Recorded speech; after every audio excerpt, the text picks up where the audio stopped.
누구나 무거운 짐을 지고 가는 길, 아무도 끝을 알 수 없네. 사랑의 노래는 점점 희미해지고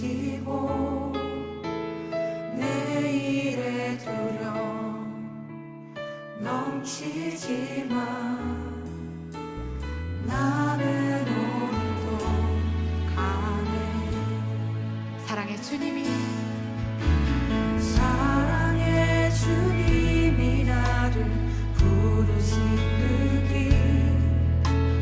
나의 힘으로 갈 수 없네.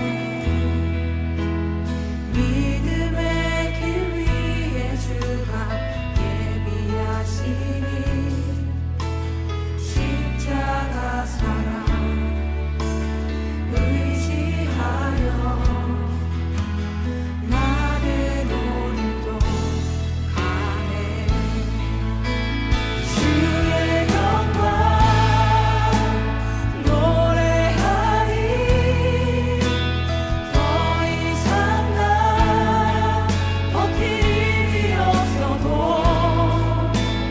모든 상황 끝에서 다시 설 때 알게 되리라. 크고 넓은 여호와 하나님, 주의 영광 바라보리. 만군의 주 크신 나의 하나님, 전능하신 주님과 동행할 때 알게 되리라. 말란 듯이 사랑.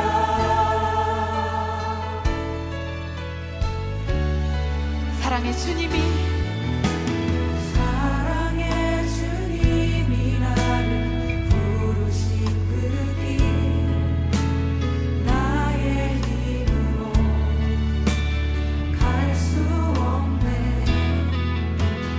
믿음의 길 위에 주가 예비하시니 십자가 사랑 의지하여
곧 그때 어떤 바리새인들이 나와서 이르되 나가서 여기를 떠나소서. 헤롯이 당신을 죽이고자 하나이다.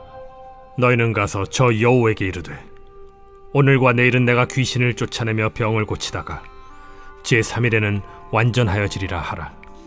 그러나 오늘과 내일과 모레는 내가 갈 길을 가야 하리니 선지자가 예루살렘 밖에서는 죽는 법이 없느니라.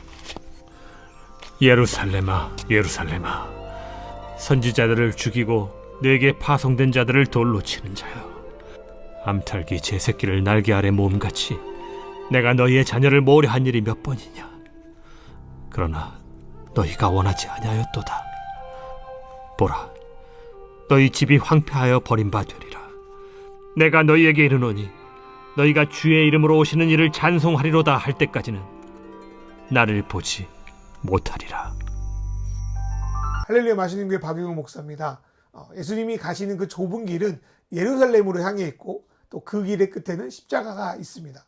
그런데 예루살렘뿐 아니라 유대 곳곳에서도 예수님을 죽이려는 시도를 계속적으로 하고 있었고, 그 중에 하나가 헤롯 왕의 위협이었습니다.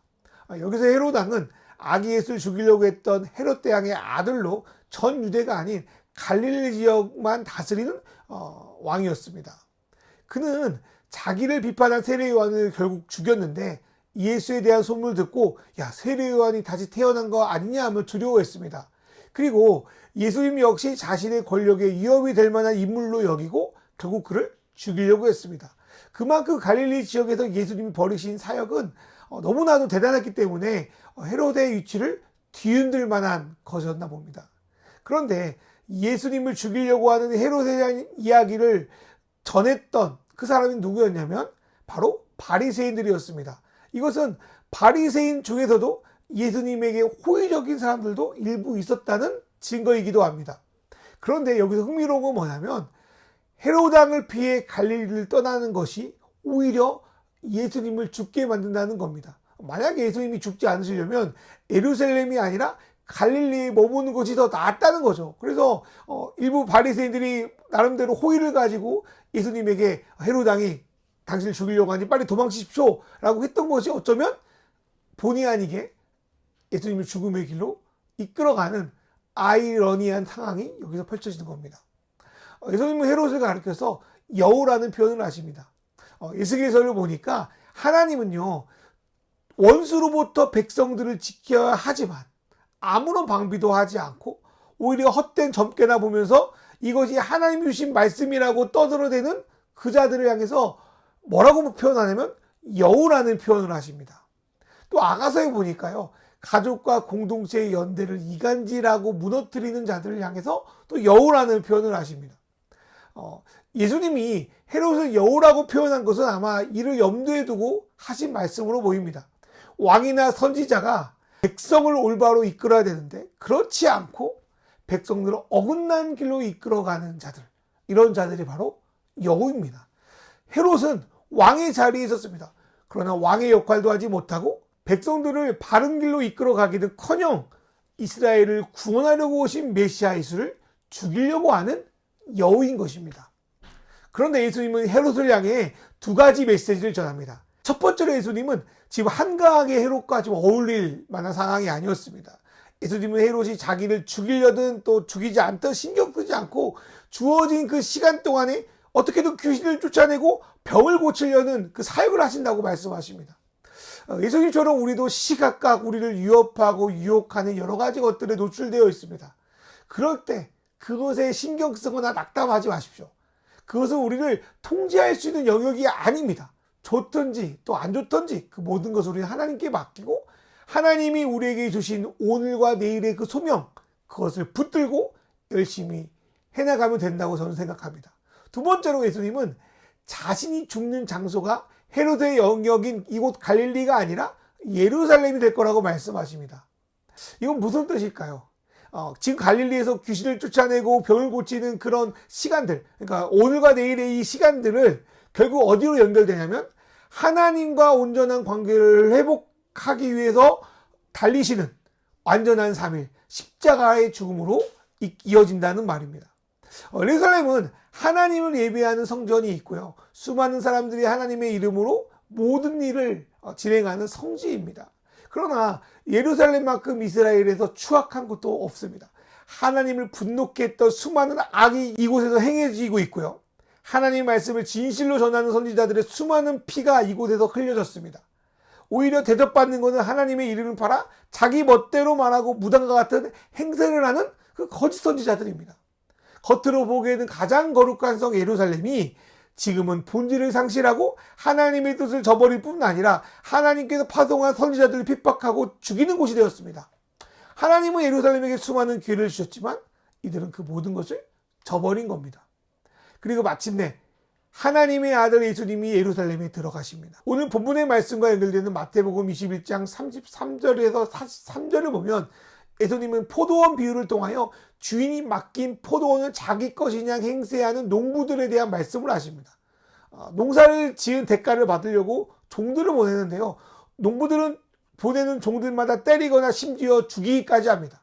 그러다가 주인은 한 가지 생각을 하는데, 야, 그래도 자기 아들은 좀 존중해 주겠지, 말 듣겠지 하고 포도원에 아들을 보냅니다. 그런데요, 이들은 어떤 생각을 하냐면 이 후계자인 아들만 죽이면 자신들이 이 포도원을 차지할 거라는 생각을 하고 아들을 포도원 바깥쪽으로 쫓아내고 거기서 죽여버립니다. 그러나 포도원이 살 마지막 기회는 아들을 죽이는 것이 아니라 아들을 받아들이는 거였어요. 아들을 받아들이면 농부는 이제까지 이들의 잘못을 용서할 마음이 있었던 거죠. 그런데 이들은 오히려 아들을 죽여버리는 말미암아 그마저 가진 모든 것을 빼앗기고 하나님 나라에 참여할 기회조차도 잊어버리게 될 것입니다. 오늘 우리가 읽은 누가복음 말씀도 이와 비슷한 맥락을 가지고 있습니다. 하나님이 보낸 선지자들뿐 아니라 마지막 기회였던 아들까지 죽여버린 예루살렘. 그 예루살렘이 결국 심판받아 멸망하게 될 것입니다. 오늘 말씀에서 예수님이 예루살렘에 대하여 말씀하신 것 같이 이 땅의 교회들에 대해서, 우리들에 대해서 이렇게 말씀하신다면 우리 마음이 어떻겠습니까? 정말 끔찍하지 않겠습니까? 수많은 경고의 메시지들이 선포되었고 지금도 그 조짐들이 나타나고 있는 것 같아요. 이 상황에서 이 땅의 교회는 회개할 수 있을까? 아니면 예루살렘처럼 무너져 버릴 것인가? 그런데 이렇게 강력한 예수님의 경고 속에서도 우리에게 소망이 남아있음을 보게 됩니다.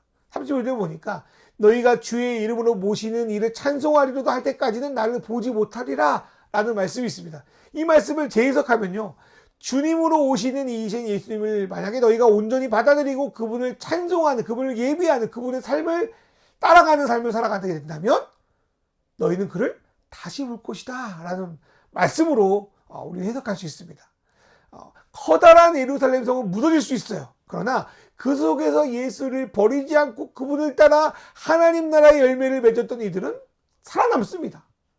어쩌면 우리의 10년 후 한국교회 교세는 지금과 매우 달라질 거로 생각이 들어요. 그렇다고 해서 교회가 전체가 다 망할 수는 없고요. 그 속에서도 진짜 예수 그리스도를 따라 살았던 크리스찬들은 사라지지 않을 겁니다. 예루살렘이 멸망한다고 해서 끝이 아닙니다. 십자가에 죽으신 예수님이 죽었다고 해서 끝나는 것이 아닙니다. 예수님은 살아날 것이고 예루살렘 멸망에도 예수의 복음 남아 하나님 나라를 이루어갈 것입니다. 그 속에서도 어려운 가운데서도 하나님을 붙들고 그분의 길을 따르고 그 삶을 찬양으로 올려드리는 그런 사람들 가운데 예수는 여전히 그곳에 계시며 그들을 지키고 그들을 살려낼 거라고 저도 확신합니다. 바리새인들 눈에는 예수님은 죽을 것 같아요. 헤롯과 예루살렘은 절대로 무너지지 않을 것 같아요. 그러나 실제는 달랐다는 거죠. 예수님은 죽었지만 다시 살아날 것이고 헤롯과 예루살렘은 견고해 보이지만 하나님이 이들을 심판하실 겁니다. 그리스도인 안에서도, 교회 안에서도 좁은 길을 걸어가는 이들은 어리석고 미련해 보입니다.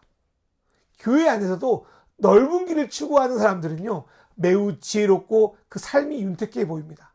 그러나 영적인 실체는 다르다는 거예요.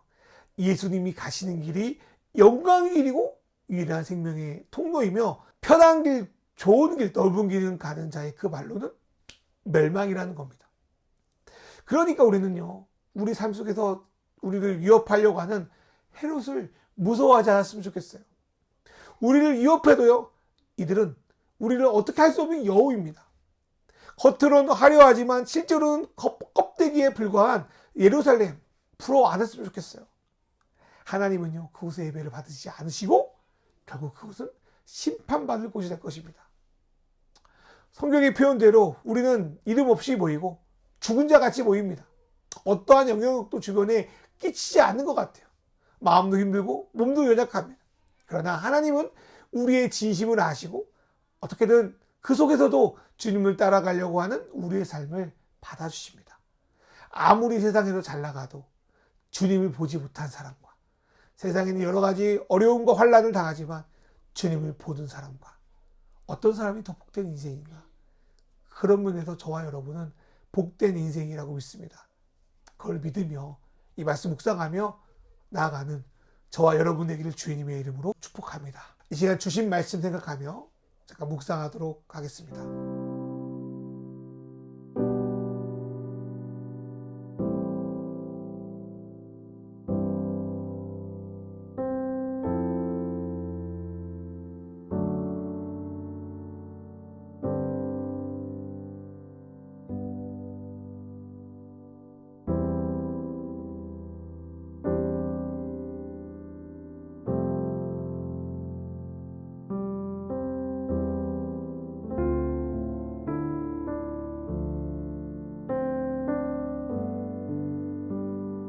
하나님 아버지 예수님이 사역하신 동안 많은 죽음의 위협을 당했지만 하나님께서 생명의 주관자임을 신뢰하며 오늘 내일 예수님께 주어진 일을 감당하신 것처럼 우리도 좌우로 흔들리지 않고 주님이 나에게 주신 그 길을 따라갈 수 있도록 인도하여 주십시오. 세상의 주관자들은 자신이 자랑할 수많은 건축물들을 세웁니다. 또 하나님을 믿는다고 하면서도 자신의 권위를 드러내기 위해서 자신들의 예루살렘을 만드는 게 현실이기도 합니다. 주님, 눈에 보이지 않아도 자신이 주인이 성전을 만드는 것이 아니라 예수님이 주인이 성전을 만드는 삶을 살아갈 수 있도록 인도하여 주십시오. 우리를 무너뜨리려고 하는 여우들이 우리 주변에 있습니다. 거기에 굴하지 않고 화려하게 보이는 예루살렘 부러워하지 않고 주님의 이름으로 오시는 그 예수를 바라보며 예수를 찬송하며 따르는 삶을 우리가 살아갈 수 있도록 인도하여 주십시오. 이 모든 말씀 우리 주 예수 그리스도의 이름으로 기도드립니다.